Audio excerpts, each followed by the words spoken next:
If you're new to Medicare, it could be overwhelming. And it usually comes with an onslaught of mailers, calls, all kinds of stuff, where about 6 months before you turn 65, they just start pounding you with new information.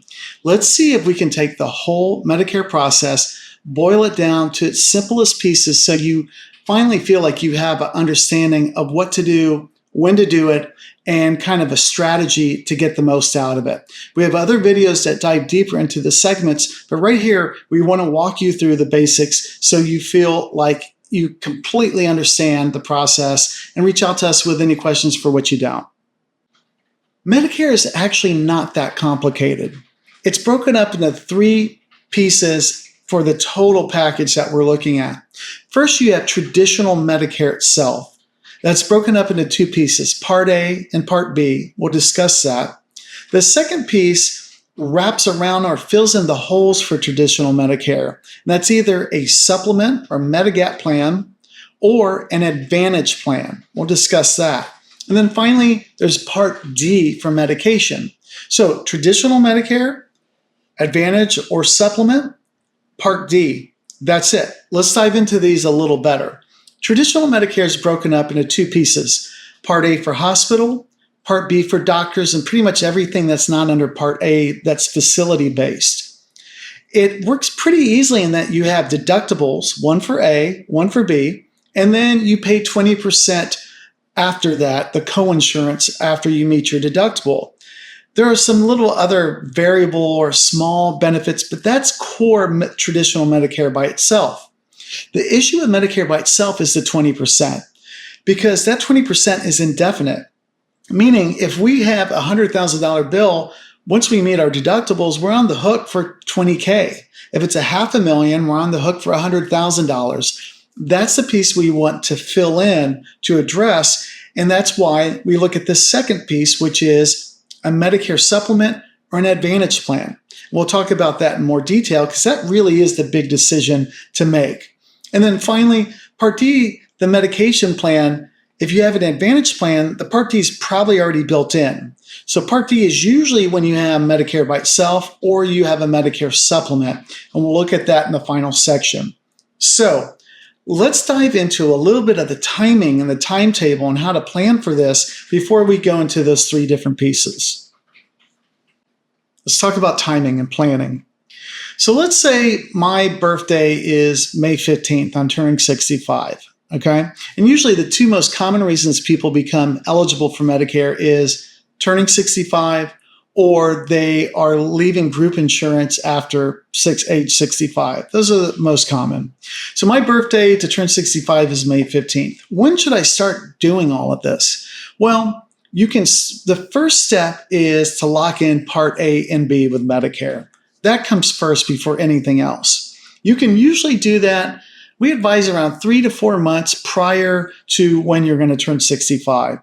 In that situation with the May 15th birthday, I would actually be eligible for Medicare on the first of the month that I turned 65 in. So May 1st would be my start date for Medicare. So in that case, if I start in February to get my Part A and B with Medicare, that's really good timing. That's a good kind of setup. Granted, some people do it much later, but it takes Medicare a couple weeks before they generate your ID number. And so ideally, about 3 months prior to when you turn 65 or when you're going to need Medicare to start is a good bet.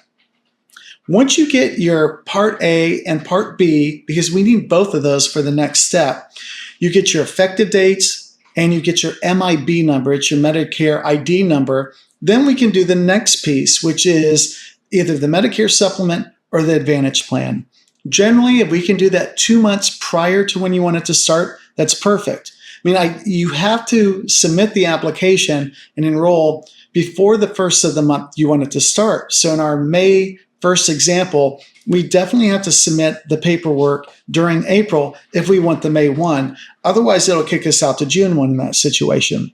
So around 2 months prior, after you have your Medicare, Part A, Part B effective dates, your Medicare ID number, we can then look at the Medicare supplement or Advantage plan. We'll talk about those 2 in the next section. And then finally, Part D has the same rules. Once you have your Part A, you only need Part A really to enroll for Part D, but usually people get A and B because that's comprehensive. Once you have that in place, we can do the Advantage plan again 2 months prior to the first of the month you want it to start. So sometime during February or March, in our example, to get the May 1 effective date would be perfect. Again, a couple months prior, we can go all the way out to April. It's a little compact, and we can help you in that situation. If you're kind of late to start, we can definitely kind of get the ball rolling and make sure you get that May 1 effective date. So that's the general timing. First, get A and B set up with Medicare. Then we do the supplement or Advantage plan, and then the Part D as well. So about 3 months prior, 2 months prior, first of the month that you turn 65 in, or coming off of group coverage, that's when we want it to all start together. We can coordinate all this for you and make it super easy because it gets confusing. Reach out to us. There's no cost for assistance. Now, let's get to the real heart of the question with Medicare is how are we going to fill in that 20% hole and the other kind of pieces of deductibles for Medicare? What's the best fit for us? And this is really the million-dollar question. Once you have Medicare set up, this is the real heart of the question around Medicare. And it causes the most confusion and really the most anxiety around which way to go with Medicare. And that is, how do we fill in that 20% coinsurance gap that traditional Medicare has, along with the deductibles as well? But as we talked about, that 20% really is an issue because there's no cap. And it comes down to two different options. There are Medicare supplements, or medigap plans as they're called, and then there are Advantage plans. Night and day. So Medicare supplements are more like PPO plans. You refer yourself out. You're not locked into a local region. You can go to any provider who accepts Medicare anywhere in the United States. So a lot more flexibility, a lot more control. The trade-off is you pay a monthly premium that's higher. Usually it's around $150 a month to start, depending on your area. We can quote all the major carriers, including the 4 big ones that have a new to Medicare $25 a month discount for the first year. It always makes sense to go that direction for the G plan, which is the most popular, and we talk about that in another video. So that's Medicare supplement. Think PPO, flexible, with more upfront costs and premium, very little out of pocket when you actually get sick or hurt. Then Advantage plans are more like HMOs. There are a couple PPOs out there, but they're not very popular. They're not even usually rated well, except with a few. Most Advantage plans are HMO. So with the HMO, there's going to be more restriction in terms of referring yourself out, what medical group you can use, what providers you can see. It has to be based on a region generally. You pick that up front. You may have primary care doctor who refers out for other specialties. So there's more restriction. The trade-off is they can be no cost, low or no cost for monthly premium, and then very little out of pocket on the back end if you get sick or hurt, generally copays. Part D for medication is usually embedded or built into a Medicare plan with most of them. In fact, all the ones we recommend. And so it's less upfront and premium, maybe more on the back end if you have more serious issues, but the trade-off of having this lower cost structure, especially up front, which is what people feel and look at, is there's less control. And you can't just refer yourself out or go to any Medicare provider. It's going to be locked into your region. Again, there are some PPO Advantage plans, but usually those aren't that popular. So that's the first decision to make is, do I want a Medicare supplement or do I want an Advantage plans? Reach out to us because it's complicated. We have a whole video on this, but a lot of it comes down to the next section we're going to talk about. When the rubber meets the road, this is how the decision usually gets met, which is doctors and hospitals you want access to. Let's talk about that now. Usually comes down to doctors and hospitals. If you have a doctor or hospital that you want access to, that's become kind of the linchpin of which way to go. Because some doctors and hospitals won't work with Advantage plans, so it has to be supplements. For example, Scripps just last year said, hey, we're not going to work all of a sudden with any Advantage plan. We're pulling out of that entire market. You're only going to have Medicare supplements that will work with scripts down south. That is a huge group. And we're seeing more and more of that up in the Bay Area. LA is still pretty dominant with Advantage plans, but your choice of doctor and hospital may dictate which way you want to go. And even once we get into Advantage plans, if someone really wants that type of model, then even more so, it's like, which carrier will work with my doctor or my hospital? I want UCLA. I want Optum. I want, Sutter. These become really the final piece to decide which way to go. We have a triple threat kind of selection tree that looks at Advantage plans and how to pick the best one. But in the end, it kind of comes down to which ones work with your doctors. Sutter's a huge deal up north, we see. And the UCs come into play, like we said, Script, Sharp. So that is very tricky. Reach out to us. Tell us who your doctors and hospitals are, and we'll kind of let you know right away. All right, that's going to point more to supplements, or for Advantage plans, it's going to point to these carriers and even these plans within carriers.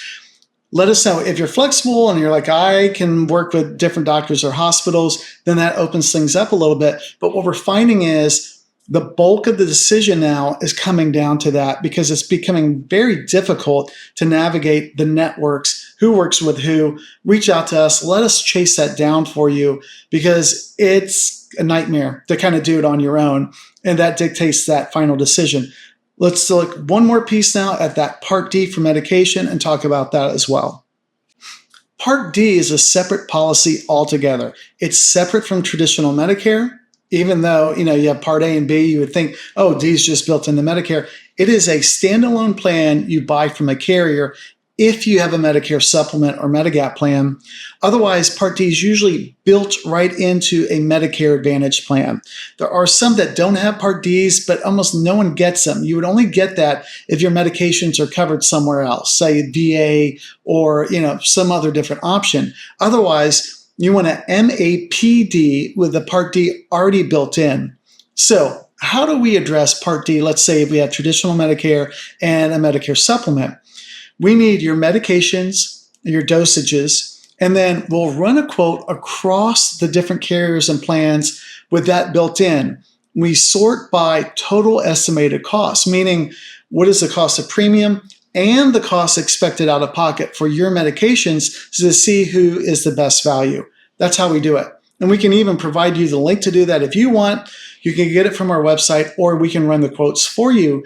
But total estimated cost is the way to do it, because it takes into account all the pieces. We shoot that over to you, the top three, and we can enroll right off of that, knowing that at the end of each year with Part D and with Advantage plans, we can change plans regardless of health each year during open enrollment. So we can readjust according to changing needs and medications.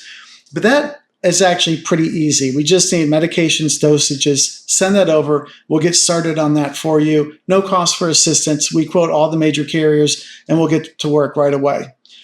That's a wrap for New to Medicare. I'm sure you have questions. All we do all day long is answer these questions. So reach out to us, set a time, 30 minutes. We can walk through your questions, your needs, figure out that Medicare Advantage versus the supplement piece, and then also the timetable. No cost for assistance. We're here to help you out.